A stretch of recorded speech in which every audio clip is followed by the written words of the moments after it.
Olá, meu povo, a paz do Senhor a todos. Este é o canal Semeando a Palavra. Nós vamos a mais uma mensagem da Palavra do Senhor, mas como eu sempre peço, vou pedir novamente, não esquece de deixar o seu like, não esquece de compartilhar esta mensagem com suas redes sociais, com seus contatos e se inscreva no canal caso você não seja inscrito ainda. Você fazendo isso, você vai tornar o nosso canal relevante e com isso também a palavra de Deus será semeada muito mais. Eu conto com a sua ajuda nesse sentido. Nós vamos agora a uma breve vinheta e logo em seguida estarei dando início a mais uma mensagem da palavra do Senhor. Aguarde aí só um momentinho.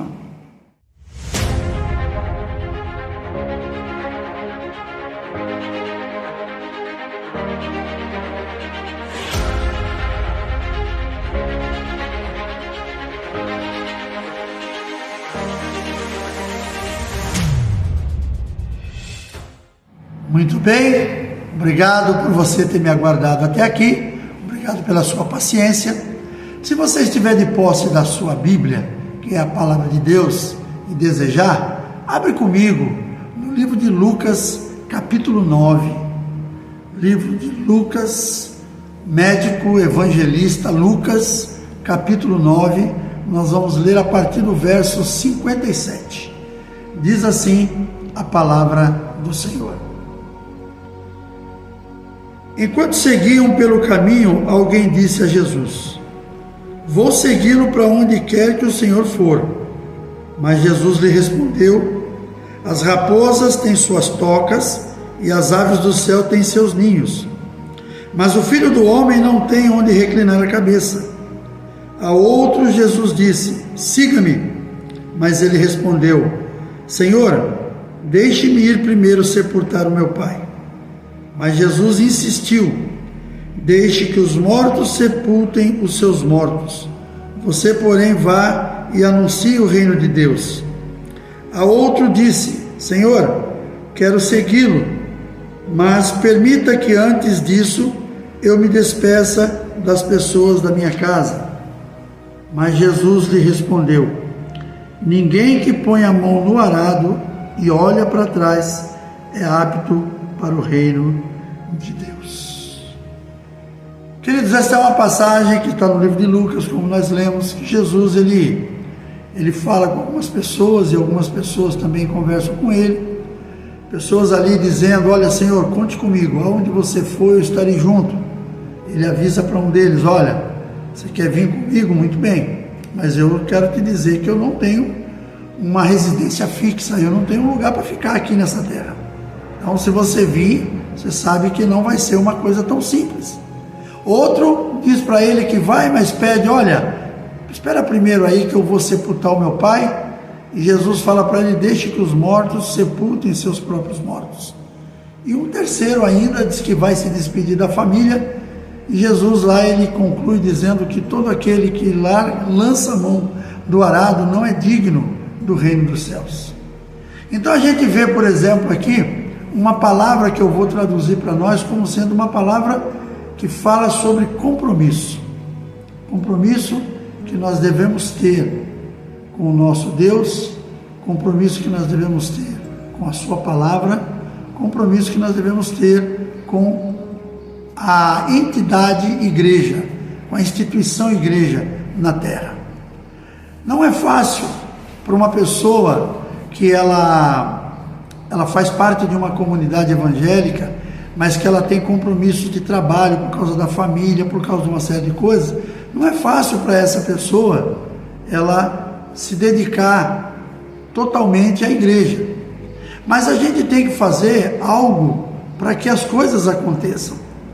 Porque veja bem, todas as coisas que acontecem no nosso país foi porque alguém um dia, todas as coisas boas, vamos dizer assim, todas as instituições, todos os lugares que cresceram, que se tornaram relevantes, aconteceu porque alguém um dia abriu mão de algumas coisas para poder fazer aquilo caminhar.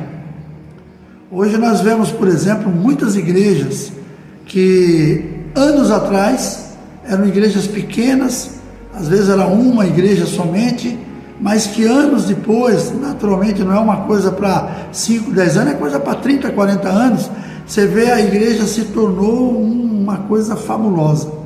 Que eu falo a igreja e o ministério. Por quê? Porque alguém pagou aquela conta. Os membros são um papel importantíssimo dentro da igreja, mas existem as pessoas que são compromissados com a palavra de Deus, são compromissados com os mandamentos, são compromissados em se dedicar para que aquilo cresça. Então a gente precisa entender a questão do compromisso.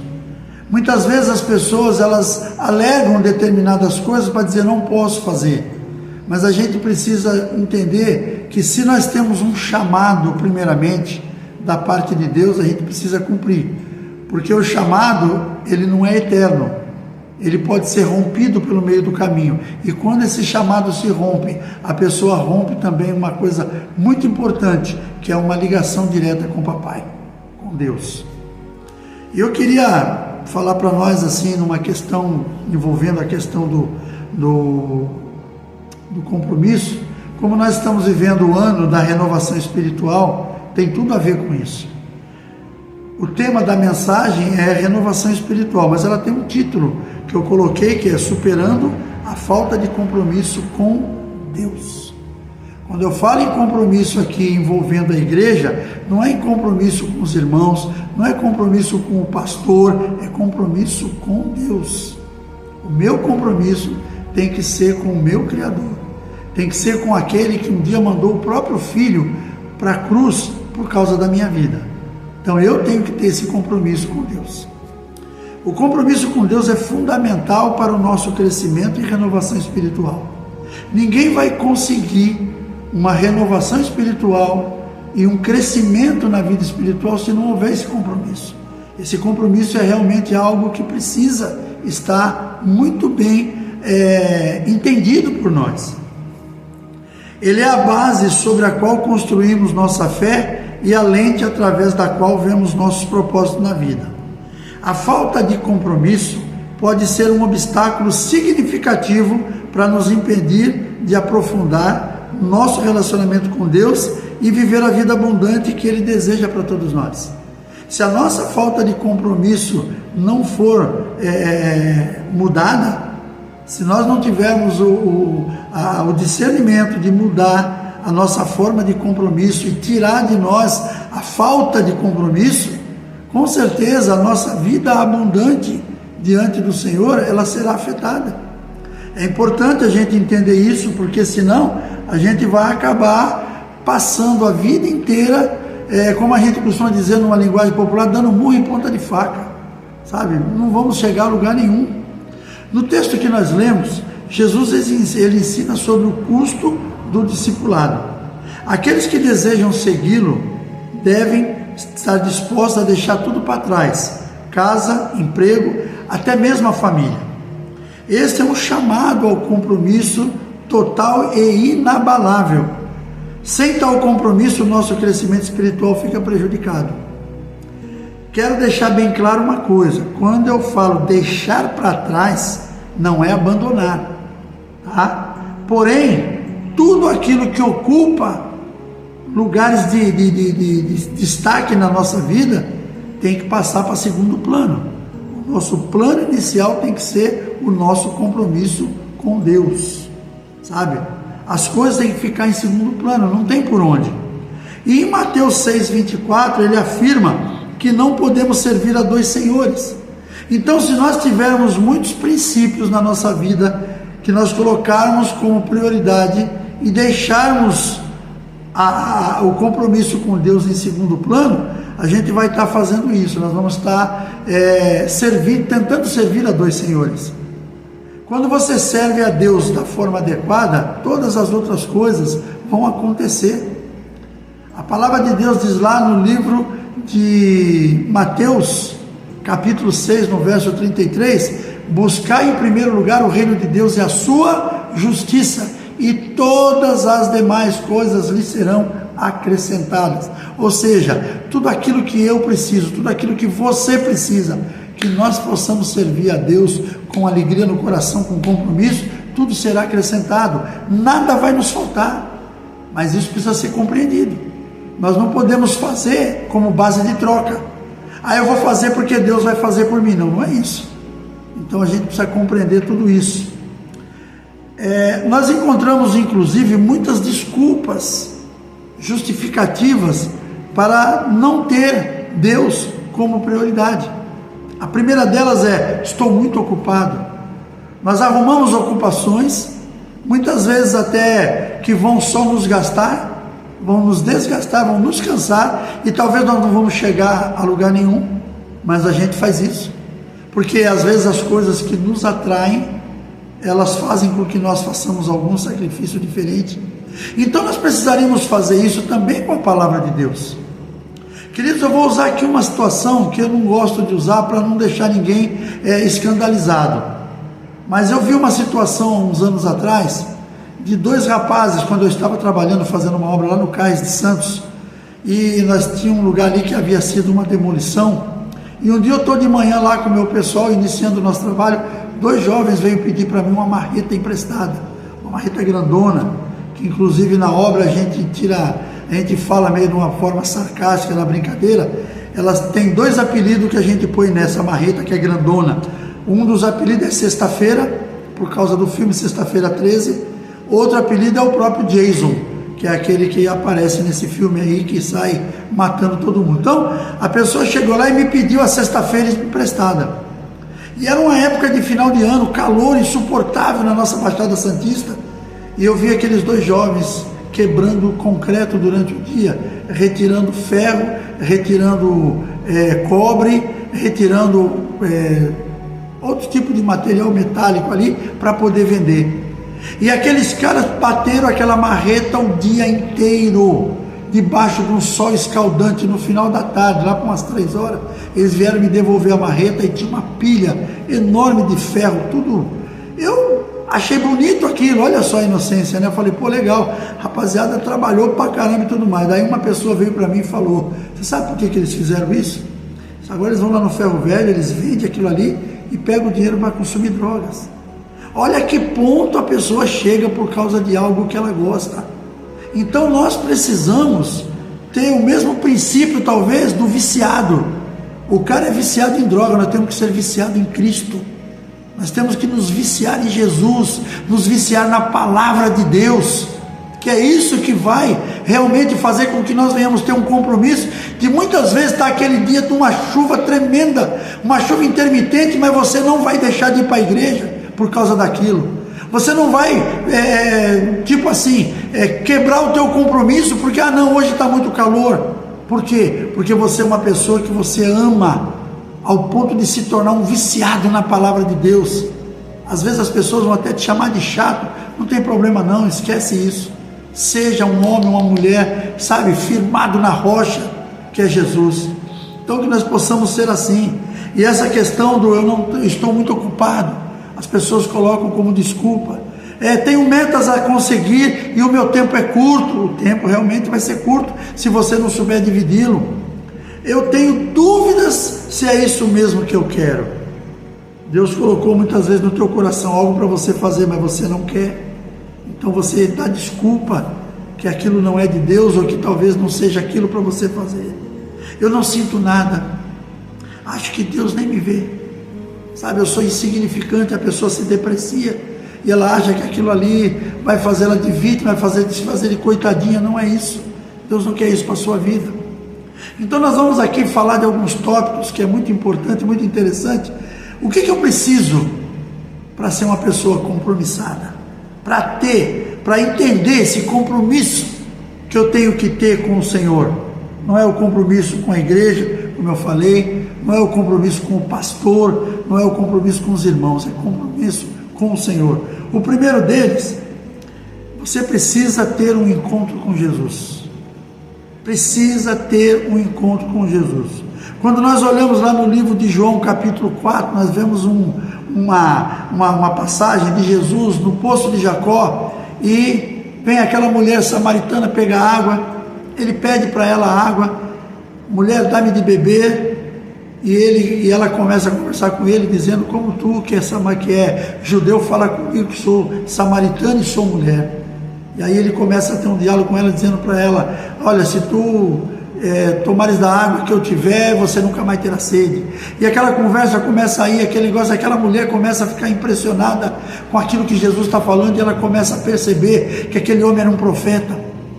Quando ela fala que ela ia chamar o marido dela para ver, e ele manda chamar o marido dela, ela disse que não tinha marido. Ele falou: falaste bem, porque já tivesse 5 e aquele que você tem não é seu.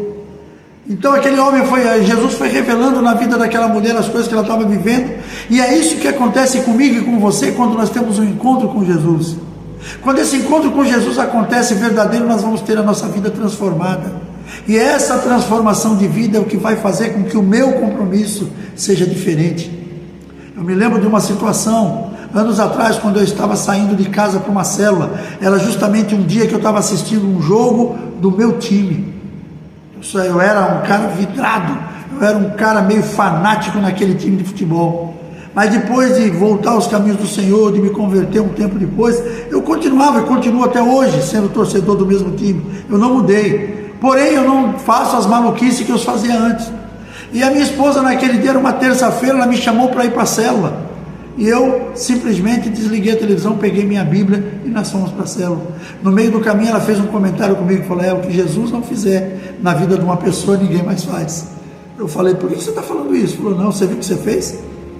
Quando no passado você estava assistindo o teu time jogar, não podia nem passar na frente da televisão, porque você dava um grito, você ficava bravo. E agora você estava assistindo o jogo do mesmo time, e eu chamei você desligou a televisão, pegou a Bíblia e veio comigo. Só Jesus para mudar uma pessoa assim. Sabe o que é isso? É quando você tem um encontro com o Senhor, a sua vida será mudada, a sua vida será transformada, e com certeza isso vai lhe trazer muitos benefícios. Aquela mulher, a mulher samaritana, depois que ela teve aquele encontro com Jesus, a vida dela mudou tudo, porque ele mostrou para ela a condição moral em que ela vivia. E isso acontece porque quando nós temos um encontro com Cristo, Ele molda a nossa vida de uma forma diferente, e a palavra dele nos confronta. E esse confronto que foi colocado diante daquela mulher é o mesmo que veio diante de mim também, é o mesmo que eu tenho certeza que foi diante de muita gente. E quando nós temos esse encontro nos traz uma mudança. Então, se você quer uma transformação espiritual, se você quer uma renovação e um crescimento espiritual, a primeira coisa é: busque um encontro com Jesus. Busque um encontro com Jesus. Segunda questão que eu quero trazer para nós, que também tem a ver com crescimento, com renovação espiritual, está no Salmo 51, nos capítulos 1 e 2, quando o rei Davi pede para Deus misericórdia sobre a vida dele, e pede para Deus que ele quer ter um coração reto. O que aconteceu? Davi havia adulterado com Betseba. E o que aconteceu? O profeta Natan veio e o confrontou. Aquilo fez com o rei Davi trouxe ali para ele uma coisa muito triste, porque ele percebeu o erro que ele havia cometido. Então, Davi confessa o seu pecado, suplica o perdão, roga a Deus que lhe renove um espírito reto. É isso que Davi faz. Ele não foi denominado um homem segundo o coração de Deus porque era um homem sem pecado, mas pelo contrário, Davi aparece como um grande pecador, mas que se arrepende e se quebranta diante do Senhor. Isso foi o que fez Davi um homem segundo o coração de Deus. O seu maior erro nesse tempo, quando ele adulterou com Batseba, foi porque falou mais alto naquele momento o coração do rei e não do pastor, porque Davi era um pastor de ovelhas. No tempo que Davi era pastor de ovelha, ele fazia qualquer sacrifício para manter as suas ovelhas ali, as ovelhas do seu pai. Tanto que Davi, um urso carregou uma ovelha, ele foi atrás e tomou aquela ovelha de volta. Um leão fez a mesma coisa, pois ele foi atrás. E quando ele já era rei, ele deveria ter o coração de pastor ainda? Não, ele ostentou o coração de rei. E num dia que ele estava sozinho em casa, ele acabou chamando Batseba, porque ele a viu, e trouxe ela para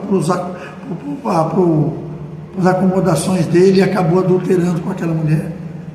Mas o rei Davi, ele era um homem que ele tinha um coração quebrantado e arrependido, e isso Se eu e você queremos ter uma vida, uma renovação espiritual e um crescimento, precisamos de um coração igual ao coração de Davi, um coração que se arrependia. Isso não quer dizer que Deus perdoando você vai estar livre das consequências. Davi teve muitas consequências por causa das bobagens que ele cometeu, mas Deus o perdoava porque ele era um homem segundo o seu coração. Ele era um homem que ele fazia tudo para amar o Senhor, para mostrar o seu amor pelo Senhor. E é isso que nós precisamos fazer como compromisso. Nós temos que ser compromissados com Deus, compromissados com a sua palavra, compromissados com Cristo, compromissados com a sua missão na cruz. É isso que vai realmente nos levar a um crescimento espiritual, a uma renovação espiritual.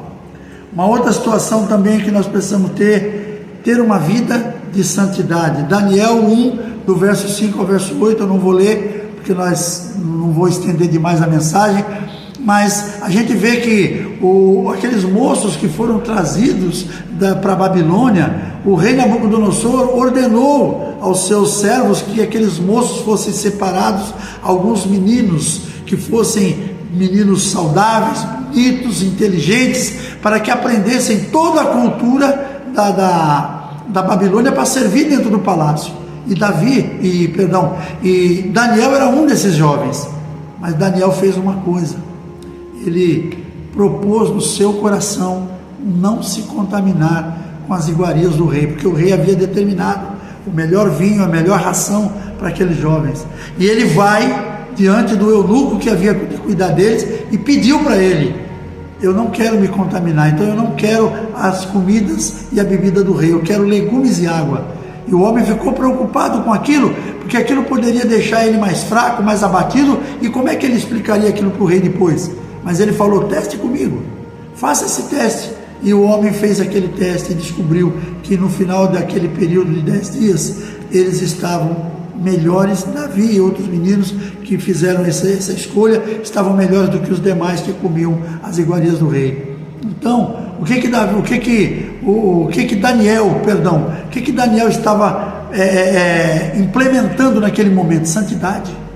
Nós precisamos de santidade se nós queremos ter uma vida com renovação, com crescimento espiritual. A santidade não pode ficar, distante de nós. Não se deixe contaminar pelas coisas desse mundo. Busque viver uma vida saudável, uma vida longe de contaminação espiritual mesmo. Porque viver longe dessas coisas, e isso vai te trazer um crescimento espetacular. No tempo de Deus, no tempo certo, você vai ser renovado, você vai ter crescimento espiritual, tudo vai acontecer na sua vida. Apenas tenha a paciência de esperar. E para a gente encerrar, o amor precisa ser uma decisão. O amor é algo que não pode faltar no meu e no seu coração, se nós queremos ser renovados. A renovação espiritual, o amor é a base de tudo. Nada acontece se não tomarmos a decisão de amar. E amor não é uma coisa, não é um sentimento que a gente vai adquirir, não. A gente tem que tomar essa decisão. Primeiramente a Deus e ao nosso semelhante. Depois, tudo que fizermos, seja na vida pessoal, profissional, familiar, ministerial, tudo que somos e fazemos, se não tiver amor, nada vai valer. Na vida pessoal, sem amor, não damos significado a ela. Uma vida de uma pessoa que não ama, uma pessoa que não tem princípios, não tem valores, essa pessoa não vai ter, ela vai sentir uma vida vazia. A vida pessoal dela vai ser uma vida sem propósitos. Na vida profissional, sem amor, nossos esforços vão trazer canseira sem resultados. É outra situação que a gente sabe que precisa ter o amor para isso. Na vida familiar, sem amor, nada frutifica. Tudo se torna mecânico e sem prazer de compartilhar os momentos. No Salmo 128 diz: bem-aventurado é o homem que crê no Senhor e anda nos seus caminhos. Sua família será como a sua família será uma família ricamente abençoada. A sua esposa, a roda da sua mesa, será como uma fruteira frutífera, uma videira frutífera. Seus filhos como rebentos de oliveira. Videira frutífera, vinho, é sinal, na Bíblia ele fala de alegria. como é que fala? O azeite, ele representa a presença do Espírito Santo, que ele fala dos filhos como rebento de oliveira. Então a pessoa que tem amor na família, tudo isso vai funcionar muito bem. Claro que vão ter problemas para você resolver, mas isso não vai faltar. Não vai faltar o amor, que com tudo se resume, com tudo se resolve. Vida ministerial, você que tem vida ministerial, pastor, presbítero, missionário, não sei. Sem amor, a igreja se torna um peso. Os membros, um obstáculo para Deus, para chegar a Deus. Os membros, um obstáculo para nós crescermos, e Deus, apenas uma religião. Eu não quero isso para a minha vida, eu creio que você não quer para a sua também. Então, falando-se de renovação espiritual, queremos a renovação espiritual, então vamos ter compromisso com o Deus que renova. Amém? Queridos, esta é a mensagem para o dia de hoje para você. Eu espero que você possa fazer um uso muito bom dela. Que Deus possa pôr no seu coração que essa caminhada que você está vivendo precisa ser renovada. Precisa ser com esses elementos e outros mais. Mas esse aqui é uma pequena reflexão para que a gente possa realmente caminhar juntos. Feche seus olhos, vamos orar. Pai, em nome de Jesus, quero te louvar e agradecer por esse momento tão fabuloso, tão maravilhoso, Senhor. Momento desta tua palavra, que eu creio que aqueles que ouvirem terão coisas boas para tirar. Eu peço então que o Senhor venha derramar sobre as nossas vidas do teu bálsamo, da tua presença, que o teu amor seja manifesto em nós em todo o tempo, que tudo seja para a glória do teu nome. Te peço, Senhor, neste dia e te agradeço no nome de Jesus. Amém? Que Deus abençoe sua vida, meu irmão. Um forte abraço, um beijo no coração. Até o próximo vídeo, permitindo Deus.